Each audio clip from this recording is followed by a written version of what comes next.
अच्छा, कोहली साहब, जब ये जो आरबीआई की जो पॉलिसी शुरू हुई थी ना, तो इसमें आरबीआई गवर्नर ने जब बोलना शुरू किया तो उन्होंने महंगाई को ही फोकस में लाके बोला कि ये जो महंगाई लक्ष्य से जुड़े जो फ्रेमवर्क हैं, जो बहुत समय से उन्होंने शुरू कर रखा था, आरबीआई ने 2016 में शुरू किया और 2021 में उसको रिव्यू किया, उस फ्रेमवर्क में कुछ बदलाव होने जा रहा है। नए नियम जो होंगे वो चरणबद्ध तरीके से लागू होंगे। ये क्या कुछ बदलाव होने जा रहा है सर? क्योंकि जो हम समझ पा रहे थे कि 4% प्लस माइनस जो टारगेट रखा हुआ था आरबीआई ने, +-2%, तो क्या आरबीआई अब ये मान के चल रहा है कि जितने इन्फ्लेशन काबू में आनी चाहिए थी उतनी हो गई और अब थोड़ा ग्रोथ पे फोकस लाना चाहिए? मैं इसको इस लिहाज से पूछता हूँ कि बजट पे सरकार का ग्रोथ पे फोकस था, कंजम्पशन लेड बजट था। अब आरबीआई गवर्नर ने भी जो इंटरेस्ट रेट्स कम कर दिए हैं, तो ये भी ऐसे ही दर्शा रहा है कि ग्रोथ पे फोकस ज्यादा चला गया आरबीआई का।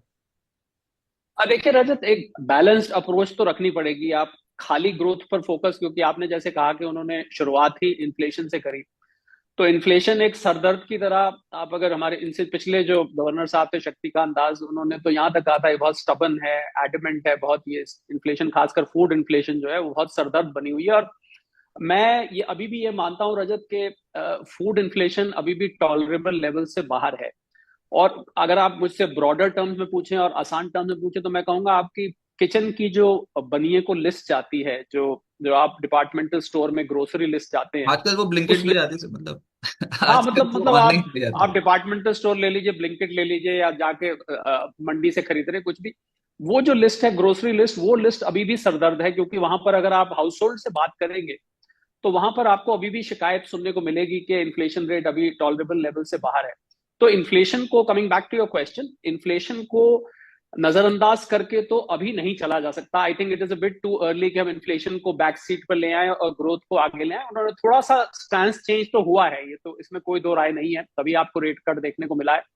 और गवर्नमेंट पॉइंट ऑफ व्यू से भी ग्रोथ पर फोकस है, पर बहुत फाइन ट्यूनिंग करके चलना पड़ेगा। क्योंकि जरा सा आप ग्रोथ पर अगर ज्यादा फोकस करेंगे तो आप देखेंगे इन्फ्लेशन फिर ऐसी पॉइंट पे इस टाइम इन्फ्लेशन खड़ी है कि यहां से ऊपर भी जा सकती है, नीचे भी जा सकती है, क्योंकि ग्लोबल अनसर्टेनिटीज भी हैं।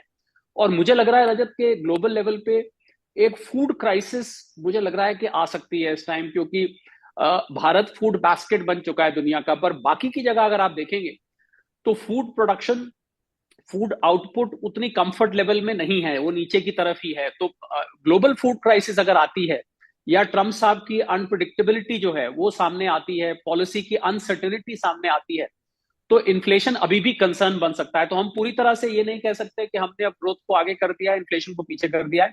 मुझे लग रहा है कि वो फाइन ट्यूनिंग लगातार अभी कम से कम 2 से 3 क्वार्टर बना के रखना पड़ेगा। कि जैसे ही, और अगर मैं इसको दूसरे तरीके से कहूं तो कि जैसे ही आपको लगे कि इन्फ्लेशन फिर से एक बार अपना मुंह उठाने लगा है, या फिर से एक बार कंट्रोल से बाहर जाने लगा है, या जो आपने 4 और 6% के बीच की रेंज सेट की हुई है, क्योंकि बाकी की इन्फ्लेशन फिर भी बेहतर है, पर फूड इन्फ्लेशन अभी भी सरदर्द है। अभी अभी ये हम बिल्कुल नहीं कह सकते। और आपको बताऊं कि इन्फ्लेशन का जो ओवरऑल रेट है उसके बढ़ने का कारण भी फूड इन्फ्लेशन है। और एक चीज और हम क्यों बोलते हैं कि जब हम रूपी की बात करते हैं, डॉलर की बात करते हैं, तो डब्ल्यूपीआई, जिसमें हम इंपोर्ट करते हैं, जो होलसेल प्राइस इंडेक्स है, उसमें इंपोर्ट्स का बहुत बड़ा रोल रहता है। अगर जो लोग डब्ल्यूपीआई की बास्केट को जानते हैं, आप हम सब जानते हैं सीपीआई की बास्केट और डब्ल्यूपीआई की बास्केट थोड़ी सी फर्क होती है, अलग अलग होती है। तो डब्ल्यूपीआई के जो आइटम्स हैं वो इस रूपी प्रेशर की वजह से इन्फ्लेटेड रहेंगे। तो इसलिए मुझे लगता है कि अभी फाइन ट्यूनिंग चलेगी। अभी हम ग्रोथ को आगे बिठा दें और इन्फ्लेशन को पीछे पीछे बिठा दें, अभी नहीं। आप गाड़ी जैसे ड्राइव कर रहे हैं तो ड्राइवर आगे बैठते हैं, दूसरे पीछे बैठते हैं। अभी लगता है साथ साथ बैठ के चलेंगे कि जरूरत पड़ी तो मैं स्टेयरिंग संभाल लूं, जरूरत पड़ी तो आप स्टेयरिंग संभाल लीजिए। अभी आगे पीछे नहीं बैठते हैं, ऐसा कुछ रोल चलेगा। हालांकि स्टैंड ये दिखाई दे रहा है, आप ठीक कह रहे हैं, कि जैसे हम ग्रोथ को आगे लेके चल रहे हैं, पर at the back of the mind आपके दिमाग में पीछे एक खटका बना रहता है कि इन्फ्लेशन पे लगातार नजर रखने की जरूरत है। क्योंकि यहां से मामला ऊपर भी जा सकता है और नीचे भी जा सकता है रजत। और 6.7% की जीडीपी ग्रोथ FY 26 के लिए आरबीआई ने प्रेडिक्ट की है। और जो सरकारी आंकड़ा आया था इस बार इकोनॉमिक सर्वे में, 6.3% से 6.8% के ब्रैकेट में था। गोयल साहब, ये तो अब वही बात हो गई, ये तो डबल बूस्ट मिल गया। 12 लाख सालाना, अगर आप 12 लाख तक कमाते हो तो टैक्स रिलीफ। दूसरा, ये जो रेपो रेट कट हुआ, एक तो आप ये समझाएं हमारे व्यूअर्स को, क्या इससे ये होम लोन की जो दरें हैं ये कम होने की संभावना ज्यादा हो गई है? और क्या उसमें भी बचत होगी? जितनी आप ईएमआई पे कर रहे थे उतनी ईएमआई नहीं पे करनी पड़ेगी, उससे कम पे करनी पड़ेगी, तो वो भी बचत हो गई आपकी। तो एक तो वो बजट में टैक्स सेविंग्स, और दूसरा ये होम लोन की जो किस्तें हैं इसमें बचत। तो ये पैसा जाएगा कहाँ फिर आम आदमी का? तो रजत, ये फैक्ट है कि जब इंटरेस्ट रेट कम होते हैं तो धीरे धीरे करके बैंक से ट्रांसमिट करते हैं। होम लोन जो बायर्स हैं उनके लिए डेफिनेटली फायदा होना चाहिए। ये हालांकि ये डिपेंड करता है कि कितनी जल्दी बैंक्स और कितना अमाउंट ट्रांसमिट करते हैं। यूजुअली हमने देखा है कि अगर मान लीजिए अभी 25 पैसे की कटौती हुई है तो 25 पैसा पूरा ट्रांसफर नहीं होता है। तो आरबीआई को कई बार बैंक्स को कहना भी पड़ता है कि आप ट्रांसमिट अमाउंट पूरा कीजिए या सब्सटैंशियल अमाउंट ट्रांसमिट कीजिए। तो ये देखने वाला रहेगा कि बैंक्स कितना कर पाते हैं। और जहां तक डबल बोनांजा का क्वेश्चन है, तो डेफिनेटली आम आदमी को थोड़ा फायदा मिलेगा। होम लोन सस्ता होगा, उससे भी फायदा मिलेगा।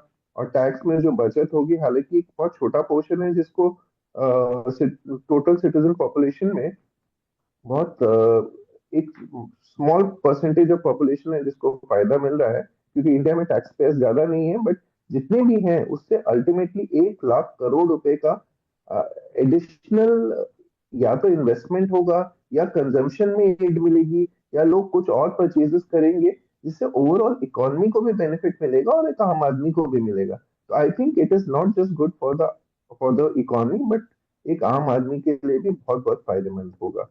और एक और बात मैं ये कहना चाहता था कि आरबीआई के गवर्नर ने जो आज स्टेप्स लिए हैं, उसको उनके लिए सबसे बड़े चैलेंजेस दो ही होते हैं, ग्रोथ और इन्फ्लेशन।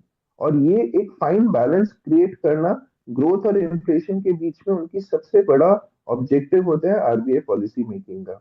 और इस पे एक ये बहुत फाइन पाथ होता है जिस पे ट्रैवल करना पड़ता है, क्योंकि दोनों कॉन्ट्रोडिक्टरी स्टैंड होते हैं। ज्यादा इन्फ्लेशन रहेगा तो आप ग्रोथ नहीं कर पाएंगे, और ग्रोथ ज्यादा पे फोकस करेंगे तो इन्फ्लेशन पे सफर करना पड़ता है।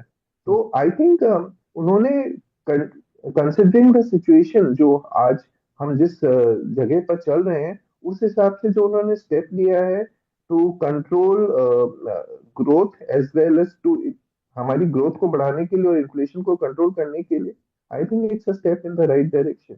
एंड इस चीज के लिए हम फुल क्रेडिट देंगे आरबीआई को और नए गवर्नर को, जिनसे 5 साल बाद ये रेट कट हुआ है इंडिया में। तो it is a very positive step for everyone. तो कोहली साहब, यही मैं आपसे भी पूछना हूँ थोड़ा सा इसको, और अगर आप और आसान भाषा में बता पाए कि आम आदमी को क्या मिला इस पॉलिसी से, मतलब क्या खुश हो जाएं कि होम लोन की दरें कम होंगी?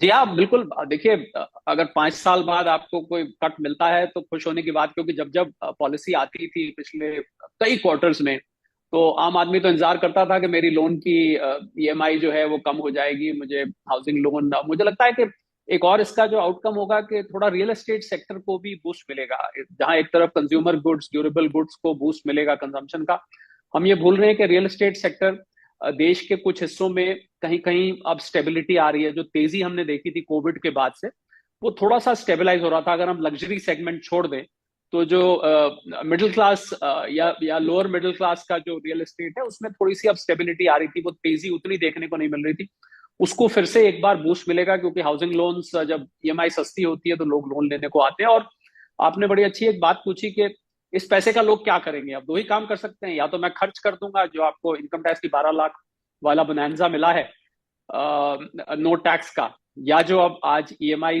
होपफुली जितने फाइनेंशियल इंस्टीट्यूशंस हैं बहुत जल्दी रिएक्ट करेंगे और अपनी अपनी लोन की दरों को पीछे खींचेंगे, ज्यादा इंतजार लोगों को नहीं करवाएंगे।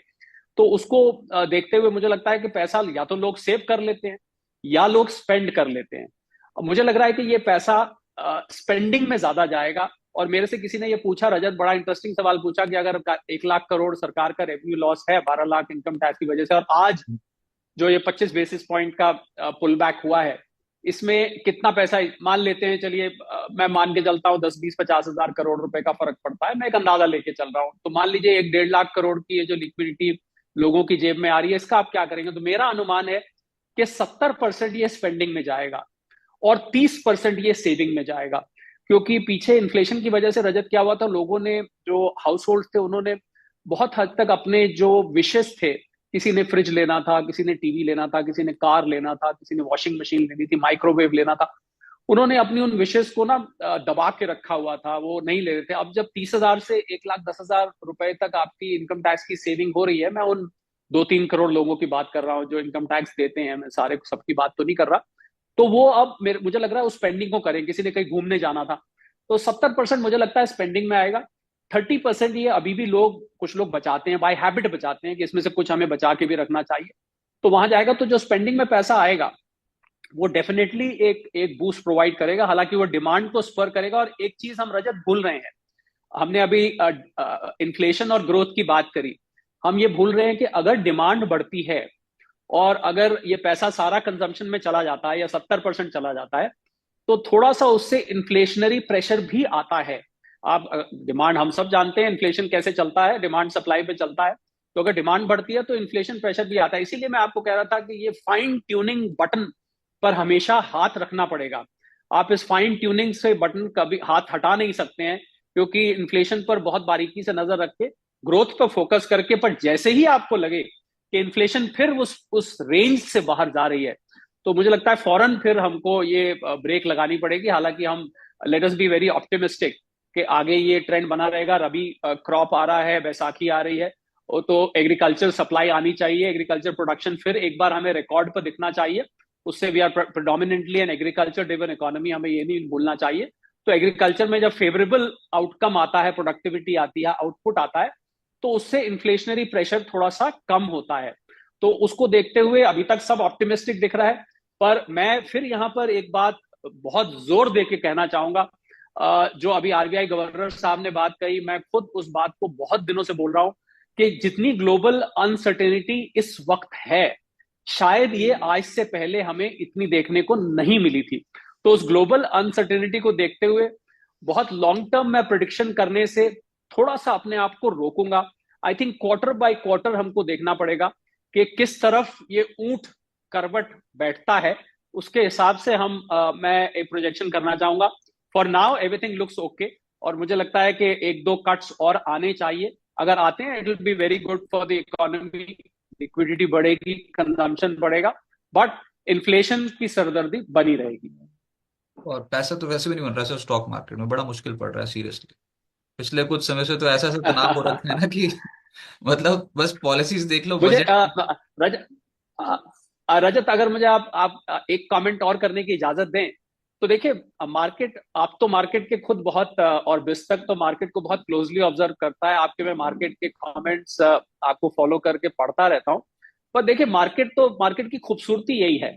और मैंने जैसे पहले कहा, मैं दोहराना चाहूंगा, कोविड के बाद से जो लोग नए मार्केट में आए थे, इतने इतने करोड़ों के हिसाब से डीमैट अकाउंट खुले, उन्होंने कभी इस टाइप की करेक्शन देखी नहीं थी। छोटी मोटी करेक्शन तो बीच में होती रहती थी, पर ये 10%, 12% की करेक्शन उन्होंने देखी नहीं थी। मुझे लगता है ये देखनी जरूरी भी थी। आप अगर मार्केट को समझना चाहते हैं, मार्केट में पार्टिसिपेट करना चाहते हैं और मार्केट में लंबे वक्त के लिए बना रहना चाहते हैं, तो आपको मार्केट के अप्स एंड डाउन्स का मालूम होना चाहिए। आप मार्केट के सारे रंग रूप आपने फिर एक देखे हुए बात होने बताओ सर, चाहिए, नए नए तब नए आप डीमैट मार्केट में सुनो तो सक्सेसफुल सही। बन। नए डीमैट अकाउंट खोले हैं ना, जब नए डीमैट अकाउंट खोले हैं तो एक ट्रेन चल रही थी एक डायरेक्शन में, सबको लग रहा था भैया पैसा बनता है बहुत स्पीड से, तो ट्रेन पे सब चढ़ गए।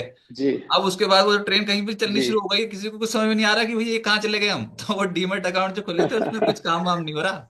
जो एक बार लेके बैठे हैं वो लेके बैठे हैं, हमारे पास भी प्रश्न आते हैं। वो पिछले साल जो लिए वैल्यूएशन जी, टर्म्स में इतने टूट गए, इतनी बुरी तरीके से टूटे हैं कि जी, नया पैसा नहीं लगा रहे लोअर लेवल। जी।